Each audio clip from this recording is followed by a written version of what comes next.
Let's stay international. Very funny. FIFA, corruption. We've heard the tales, the scandals, the racketeering. I love that word. I don't even know what it means. The paying off $150 million in bribes. And yeah, Marv, what's going on? The president resigns today after being reelected. I mean, let's dish on it. Hey, I mean, remember now he said he was the president of everything, everyone, and everybody. So the meat of the story is that FIFA's been corrupt for a long time now. They've been corrupt for almost since I've been born, pretty much. That's 27 years. He's had like 5 terms as president. He's had like 5 terms. So when you think of it, he's kind of like the kingpin. Well, eventually you're going to have to try to knock him off eventually. But the U.S. is leading, and the Swiss are leading an investigation into FIFA corruption for racketeering and everything that you said, Ty. 9 officials were arrested. But the main man, the head boss, was left untouched. And now he resigns, probably from amid the controversy and everything that's going on. But, I mean, what can you say? Qatar got the FIFA World Cup, and they're playing their host game in a city that's not even built yet.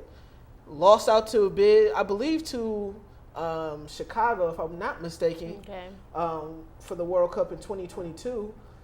I mean, it's just interesting to see now, after all these years, finally, the U.S. is probably like, wait a second, we lost to Qatar.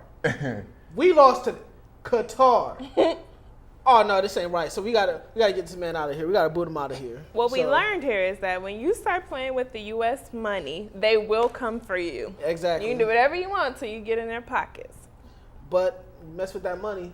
Obama ain't playing that. So you can't have it on the shot. So you can't have it in the shot. Huh? Yeah, Sepp Bladder resigns, and he's been at the helm of FIFA since 1998. You mentioned Qatar and how they have the World Cup. You know, there are stats out there. I don't want to misquote it. I feel like I heard it was like more. I'm not going to say it's, but people will die trying to get Qatar ready for the World Cup when they need to build these stadiums that people will play. And not to mention, similar to some Olympics in the past, once everything's dead and over with, these facilities won't be used. Exactly. So what it boils down to, and why he was able to stay on the top, is a lot of these small countries all over the place, they actually get an equal bit of the pie.